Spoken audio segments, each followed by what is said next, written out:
What's good, everybody? So, here we are, Black Ink Crew Chicago, Season 3, Ep 7. This episode was messy as fuck, to say the least. This shit was crazy. Getting into it, though, we start off with everybody in the shop, all of them trying to figure out what the fuck happened at the event for Four. Four was having an event, and shit broke out between Van, Jen, and her new quote-unquote friend, Ben. And, all hell broke loose at the event. Everybody's still trying to figure out what the fuck was going on because they don't know the story. They don't know what's going on with Van. I mean, with Van and Jen, because Van never really told them the details of what was going on. The fact that they were basically separated, so they're just trying to figure it all out. So anyway, we get to this scene. Um, my boy Don, he finally got his Pearson license, his certificate. So he's officially a piercer at Black Ink 9 Mag. Um, he's souped about it. Everybody happy for him. You know, it's extra money for him since his wife is staying at home. She decided to quit her damn job, meaning he got to have a second job to bring in more money. So then this motherfucker come in here, Sydney Star. For those that don't know who Sydney Star is, she's a transgender internet phenomenon, I suppose. I heard of her a few times. She come in there. This bitch said she wanna pierce her dick. I said, oh hell no. I said, nah. See, Don was looking like he was about to fucking pass the fuck out. Don said, hell no. I don't blame Don, cause ain't no way I'm piercing no. Nah, that ain't going down.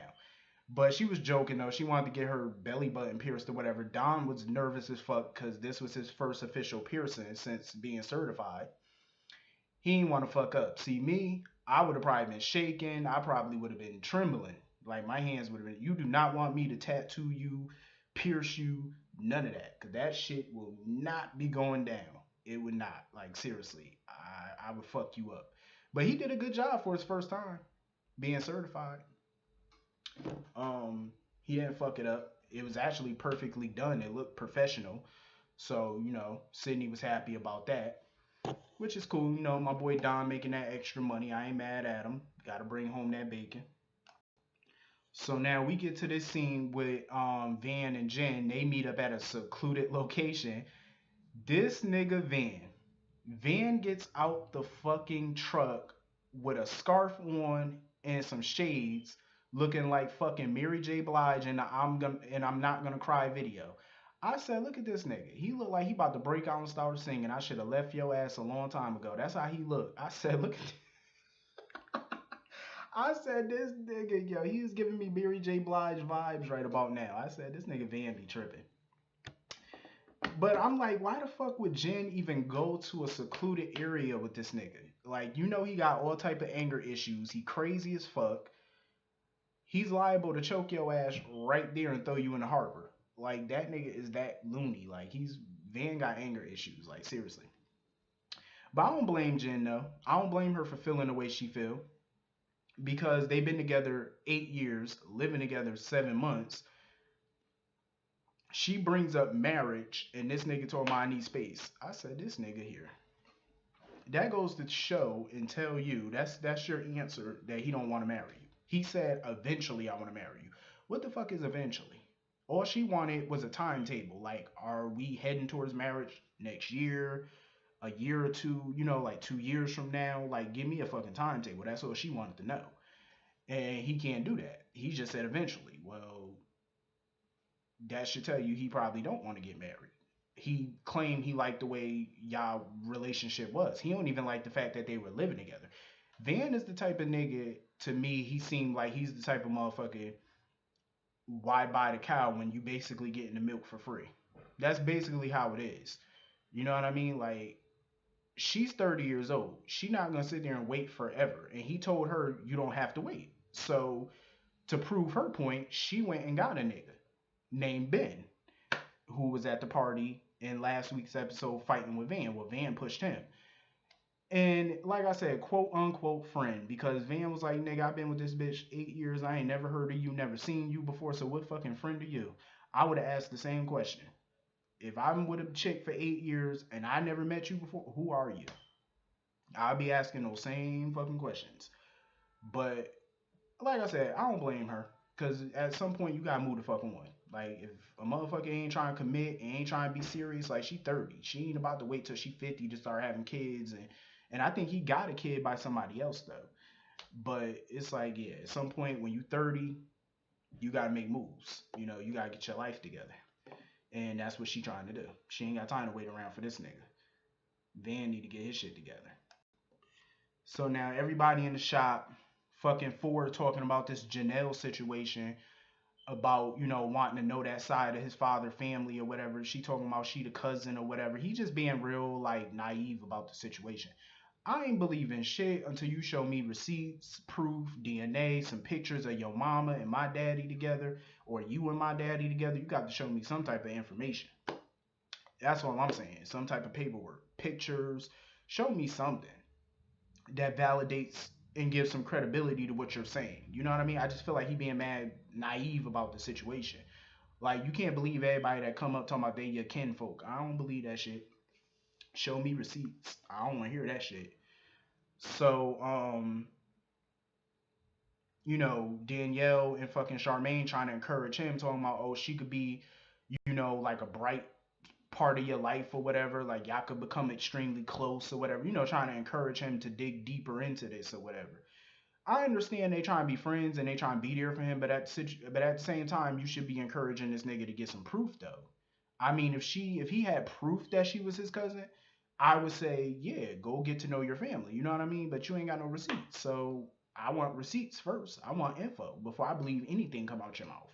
Cause you ain't about to pull the okey doke on me. You can't finesse a finesser, and we gonna get more into that later. Cause she definitely tried to finesse, and that shit ain't work. Like the bitch, yeah, we gonna get into that. So anyway, Lily come up in there with her sad story, talking about her, she lived with her family or whatever, and they got kids, and she don't got no kids, so she be coming in the house like 2, 3 o'clock in the morning, talking about she was working. Bitch, you came in there drunk, hungover, and they don't like the fact that she coming in there all hours of the fucking night when they got kids in the crib. You know what I mean? Hungover, drunk, whatever the case may be. So she need a new place to stay. Everybody was joking around, talking about she should move in with Junior. Junior was like, hell no. He was like, bitch, you ain't moving in with me. He was like, we close, but we ain't like that. Our relationship is not on that level yet. Ain't even close. So Cobra offers up her spot, her apartment, because she got an extra, a couple extra rooms. I said, oh, Lord have mercy. Mm-mm-mm. Cobra knew what she was doing when she offered that shit. Everybody knew what that bitch was up to. I knew it from the gate. As soon as she said that shit, I was like, mm-hmm. Charmaine and them ain't think it was gonna work because she was like, watch, y'all gonna end up fighting. Everybody, Ryan and all them was like, watch, they gonna end up fighting. For me, I wouldn't move in with somebody like that I barely know. I can't do that because I fight with people that I know. So I can imagine how it would be with somebody I don't know because we're two totally different personalities. Like you like shit your way, I like shit my way. I don't know how that's gonna work. Like we gotta compromise or do what we gotta do, but I have a feeling at some point we gonna be beefing, and everybody suspected that was gonna happen with them. I was like, yeah, it might, cause I'm that type of nigga too. Like I can't be just living with anybody. Like my personality, your personality, like we vibing, but everybody different. You know what I mean? Like when you be up in somebody's personal space, it's like you like shit your way, I like shit my way. I like the heat on at 75, you like that bitch on at 70, at fucking 90, and we just gonna have to meet in the middle somewhere, or else we gonna be fighting up in this motherfucker. You know what I mean? So I ain't see that shit working for the long haul anyway. But anyway, we get to the scene with Charmaine and her mother, Glenda. Um, her mother told her that she has stage 4 kidney failure. That shit made me emotional for a second because I can understand where Charmaine coming from. Like, I don't care how old you are, 27, you could be 57, 67. It's emotional when you think about a parent dying or the possibility of them dying. Like, you feel some type of way about that because I would too, of course. You know what I mean? Like nobody wants to think about. I mean, we all die, but it's like you don't want to think about your parent dying. Like especially when you're at that age. You know what I mean? You still got you need your parent. You're always gonna need your parents. Always. But her mother was mad calm about the situation. I was surprised by that. Like she was very calm about it. Like she basically accepted her fate. I mean, it's not like her mother is terminal or anything like that. She still can live. She can beat this, but it is severe because it's at stage 4. You know what I mean? Like that's some severe shit. You know what I mean? So that's some fucked up shit. I feel bad for her mom, but at the same time, I love the strength that her mother has. She's very calm about it. She's accepting it. She just wants to live what's left of her life and not dwell on her illness. She's taking care of herself and stuff like that. I like that because I can understand where she's coming from because my grandmother had cancer a few years ago. So I can understand, where she coming from with that because we didn't think my grandmother was gonna make it, but she did. Thank God. She's still here, and she had cancer. We didn't. Her doctors didn't think she was gonna make it, but by the grace of God, still here. So I respect, Charmaine mother for that. You know what I mean? Like, cause she's keeping on with her life. She's being positive, and I feel like that's how you gotta have that mindset. Think positive, and positive things that happen. You know what I mean? Like, you can't dwell on something that you have no real control over. All you can do is take care of yourself and stay prayed up. You know what I mean? Just pray and leave it up to God. That's the best thing that you can do. With God on your side, you can't lose. So I respect and like how she's being so calm about it. And, I don't know if I can be the same way, but, the thought of death just fucks me up. But I have a lot of relatives that died, and that shit. A lot of their funerals I did not go to. I don't like going to nobody's funeral. That shit just had me thinking about death for a long time. Like, and it takes a minute for me to shake that shit out my head. Um, but yeah, I like that her mother's mad positive about it. It's a scary situation for everybody involved. But you gotta stay prayed up. So it's moving day. Lily's moving in with Cobra. Cobra showing her around the apartment and stuff. Cobra apartment is mad nice. I will say that. Like, her view is nice as fuck of the city. Like, her view is mad nice. Like, I would definitely want that type of apartment. Like, that shit is dope. I would turn that shit into the ultimate bachelor pad. Like, that apartment was pretty nice. But Lily was making all these sexual references, and Cobra just looking at her like, yeah, I'm about to lick that kitty cat. I was like, yo, Lily, seriously, if I was you, I would go in that room, lock the door, put a dresser in front of the door because Cobra's the type to come in there in the middle of the night and take what she want. She's that type. Like, Cobra just was looking at her like, yeah, I'm gonna get that puss. Like, that's how Cobra was looking at her. Like, you could tell Cobra had that intention when she offered her to live with her. When she offered Lily that apartment, one of the rooms in the apartment, she definitely had that in mind to hit that. Like, she definitely did. And then she was asking Lily all these questions about her and Junior, like how serious they are, if they committed, and she was like, yeah. But then she heard, she perked up when she heard that Lily dipped in the lady pond before. She really perked up at that. So I was like, oh shit, we about to have a little lesbo situation. It wasn't surprising me though. Cobra trying to shoot her shot. Let's see if she could, hit that 2-pointer and get up in there. I'm just saying. So we get this scene with Charmaine and her mother. Her mother wants to kick stuff off her bucket list. So they went to this spot to do trapeze. I never in my life would want to do trapeze ever. That shit look crazy. I'm afraid of heights. I ain't gonna front. I'm afraid of heights. Like, even when I'm on a plane and that shit start bumping, I be like, hell nah. I be like, get me the fuck off this shit. I can't fuck with it. But it looked mad fun though. That was a nice scene though. Them doing trapeze together and stuff. Charmaine did it, but her mother chickened out as soon as she got on top. Soon as her mother got to the top, her mother was like, nah, I ain't with this shit. Her mother got down. She was like, nope, because if I start doing this, I might have a heart attack in midair or some shit. Nah. She might start having heart palpitations. Can't have that shit. Hell no. Her mother wasn't with the shits. I don't blame her though, because I wouldn't be doing that shit either. I can't fuck with them heights. So we get this scene with Don and Ashley. This nigga Don got a bow tie on, looking like a cheap ass Chippendales dancer. And apparently, ever since Ashley been home, she been like literally giving up the puss every day, all day. Like, she called the nigga like, you on your lunch break, come get it, come get it. That nigga Don was like, yo, I ain't with the shits. Like, he was like, I ain't never been the nigga to turn down no pussy every day, but damn, he was like, that shit killing me. This nigga strapped a flashlight to his head and went deep sea diving. I was, I would have did the same shit. I mean, come on now, can no man resist no pussy? I'm just saying, like, especially when you getting it on a regular. Cause like married niggas, if you married, it, the pussy slow down when you married. You don't get it every day like you used to when y'all was dating. I think when people get married, that's when that shit switch up. Like you go from getting it every day on call to getting that shit probably every other day. Some niggas get it like 2, 3 times a week. Some niggas get it once a month. Like that shit crazy. Like it all depends though. But shit, I wouldn't be complaining about getting no pussy every day. Like, come on now. My wife hit me up, my girl hit me up, and I'm on my lunch break, or I'm going deep sea diving all day. You ain't got to tell me twice. I'm ready. Shit. Give me 1 minute and a Red Bull, and we go at it again. So all I'm saying, all day, every day. I don't give a fuck. Like I ain't turning it down. I don't care how tired I am. We doing it. Fuck it. You know what I mean? Can't complain about that. But I felt like, judging by the scenes from the next episode next week, I feel like she set that nigga up for the okie doke. Cause now all of a sudden she pregnant. I say, yeah, there was a method behind all that fucking. It was something behind that shit. It was a reason behind that shit. She pulled the okie doke. She finessed that nigga. She wanted another baby, and she knew if she told that nigga she wanted another baby, he probably would have said hell no. So she finessed that shit. I don't give a fuck. She finessed it. She was like, yeah, I'm gonna get this nigga. She finessed the fuck out that shit.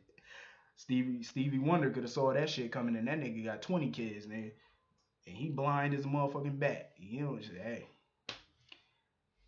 gotta get it how you get it. Fuck it. So they back in the shop. Glenda, Mama Glenda, and Charmaine come in there because they want to get matching butterfly tattoos, and Four is gonna do the tattoo. Um, Mama Glenda dropped some knowledge, man. She dropped some gems on them, man. She told Charmaine. She even motivated Four. Like she just, told Charmaine, "I'ma always be here. Take what you want out of life. You know what I'm saying? If you want something, go get it. Go take it. Whatever make you happy. Jump out of bed happy. Yo, keep doing that shit. Go for what you want." And I like that shit because it's real true, man. That's some true shit right there. Whatever you want out of life, fuck everybody else's opinion. And I tell niggas that on Instagram, Snapchat, Twitter. I say that shit all the time. If you have a dream, follow it. I don't give a fuck how dumb you think your dream is. Go for that shit. Go for it. I don't care because I feel like if you don't, in the back of your mind, you're gonna resent it. You're gonna regret it. You're just gonna feel like, 20 years from now, you probably gonna be like, damn, I should have did that. I should have did it. Go for it, man. I mean, even if you fail, it's like at least you tried. You know what I mean? At least you can say you tried. Cause a lot of niggas out here had so many dreams, and it's like they never tried. Not once. They never went for what they wanted. I'm the type of nigga, man. I go for what I want. If I feel like I want it, I'm gonna try my best to achieve it. Even if I don't get it, at least I can say I tried. You know what I mean? Like, fuck it. Go for what you gotta, go for it. Go for what makes you happy. If it makes you happy and you love doing it, do it. Fuck it. Fuck everybody else's opinion. I don't value really nobody's opinion except for a couple people. I value what they have to say, but at the end of the day, I do what I want. But I do value certain people's opinions. Other people, I just don't. The general public, I don't give a fuck what they think. I was always that type of motherfucker. I don't care what you think. But anyway, they get the butterfly tattoos, Four do they tattoos. It came out real nice though. That shit was nice. I like that Charmaine and her mother is, spending this time doing all this stuff because some people they can't do this with their parents because their parents is gone or they never had a chance to do it. Do it while your parents or whoever you love is still here. You know what I mean? Do it while they still here. Spend that time, hang out, call them, talk to them. You know what I mean? Do all that while they're here. Don't wait till they're gone and then have regrets and like, damn, I should have did this with you. I should have did that with you. You don't want to have those regrets. Do that shit while they're here. Like people say, give people their flowers while they still here. Don't wait till they die. That's some true shit. You gotta get that time in, man, because you ain't gonna get to hear their voice forever. You ain't gonna get to see them forever. You know what I mean? Spend that time with them. That goes for anybody that you value in life. You know what I mean? Like anybody that you hold dear. Spend that time. So this nigga Four, him and Don are heading out to Janelle house or whatever. Don, he wasn't with the shit. Even from the beginning. They drove pretty a good distance to get to her house. And, Don was just feeling like he didn't want Four to get his hopes up. Cause this shit could be some bullshit, which everybody feel like it is. I felt like it too. I'm like, yeah, this sounds like some scammer shit. Um, so they get there. Janelle mother apparently was supposed to be there to meet with Four or whatever to tell him about his father. So they get there, she offering them tea and chicken and a biscuit or whatever. Don just sitting there side eyeing her fucking up the chicken. And 30 minutes go by, her mother still ain't come. So they wondering, all right, where the fuck your mother at? She called her mother don't answer. That shit go to voicemail. Soon as it went to voicemail, Don just sitting there side eyeing the fuck out of her. Like, yeah, he was like, yeah, he looked like, yeah, this is some bullshit. So she get a text from her mother a few minutes later talking about, oh, she not ready to come. Now, correct me if I'm wrong, because I could have sworn somebody said her mother came from LA to Chicago on the basis to meet Four. So on top of that, she came supposedly from LA to meet with Ford, but yet she's not there. And they asked her, why? I thought your mother was staying with you while she was in town. She was like, no, she's not staying with me. Why would your mother come from LA to Chicago but don't stay with you? So where the fuck is she staying at? That don't even make sense. And then this bitch talking about, oh, you gotta meet me. Janelle telling Ford, you gotta meet me halfway. Bitch, he did meet you halfway. You came up to him with this bullshit. Talking about you his cousin. You can. You came to him. He drove all the way to your fucking house to meet with your mother to get information about his father. And you talking about he not meeting you halfway, bitch. He met you more than halfway. He entertained your bullshit this long. And I feel like he was naive as fuck from the beginning. Like, I wouldn't even came to your house. I would have told you to meet me somewhere with information, with valid information proving who you are, proving you're my cousin. That's what I would have told you before I went any further in this shit.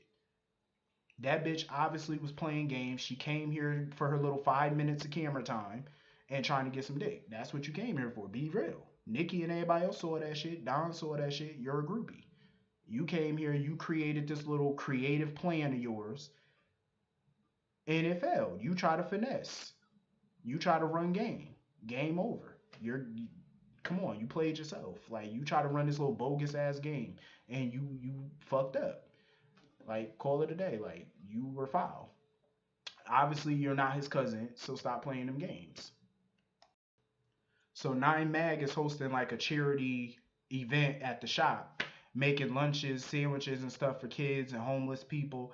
I think it's pretty dope. You know, they doing like a charity situation, and it wouldn't be an event without some drama. I said, now this is fuck shit. You're doing something for charity, and this bitch Janelle come in here with this bullshit. Like, they're having a charity, they got kids there, all type of people there, and you come in here with your fuck shit. Like, Janelle come up in here talking about where Four at. Everybody looking at her, Nikki looking at her like she just want to throw daggers at this bitch. So Janelle come up in there, go to the back to go see Four. Four was like, what the fuck is you doing here? She talking about, oh, why you acting like that? The fact that this bitch, mind you, Four went off on her at her apartment the day before. You come into the shop talking to him like ain't shit happened. Like everything copacetic between y'all. He like, can you please leave? Ford was like, I don't want nothing to do with you. He was like, can you please go? Can you leave? Nikki had enough of the shit. Let me tell you, Nikki looked thick as fuck. I was like, damn. The thighs, her ass. I was like, damn. Ford, you a lucky nigga. I'm just saying. So she pulled Janelle to the side or whatever, asking her like what the fuck is going on with her. Janelle feel like she ain't gotta explain shit to Nikki because Nikki ain't the wife. But at the end of the day, Nikki is his girl. They got a family together. And what you're doing is affecting her family because you're claiming to be family. And you're fucking with his mind. Trying to make it seem like you family when you really had ulterior motives from the get go, and you pretty much proved that point. Like, you came up with some dumbass shit. You ain't got no receipts, and that's all Nikki asked her. She was like, "Show me receipts." She told me, "I ain't gotta show you shit." Nikki went the fuck off on her. She was like, "Bitch, I'll pull you by your lace front." I was dying when she said that shit. So Don was trying to get Janelle out of there, took her outside. Ford was trying to tell Nikki to just leave it alone, let it go. He was over it. Ford walked down the street to get away from the shit. So Nikki walked up on Janelle and they get to arguing or whatever. And she like pushed Janelle and then I think she's mushed her face or smacked her in the face or whatever. And then she pulled the bitch wig off security, pulling them apart. She pulled this bitch wig clean off. I said, look at this bald headed bitch. Now Janelle going sick, trying to fight. I said, Janelle, sit the fuck down. That's the Chicago that came out of Nikki. Because when you let me tell you something, Chicago don't play. If you watch the news, then you know Chicago don't fuck around. And Nikki done told this bitch what she was gonna do. She been warned she was gonna pull your shit off, and she pulled your shit off. So you were warned. Don't think that you weren't. You were warned, bitch. She pulled your wig off. She pulled your coattail. Now come on, back up. Nikki will fuck you up. I don't blame Nikki for getting involved because at the end of the day, that's her family. It ain't about being insecure and all that. But you got a bitch trying to run game on your nigga and playing games with your family. You ain't gonna let that shit go. I understand that, Ford wanted to handle it by itself. Ford checked her and told her to get the fuck away from him, keep it pushing. But Nikki wasn't letting that shit go. She was like, nah, you playing games. And you ain't about to game none of us. You ain't finessing nothing over here. So Nikki had to check the bitch, and I'm not mad at it. But that was a messy ass episode. I can't wait for next week because next week look like it's about to be on and popping. Some shit about to go down with Cobra and Lily, and that shit look popping. But anyway, I hope all y'all have a good night. Leave a like button, hit that subscribe button, hit that comment button. I'll see all y'all later. Have a good night.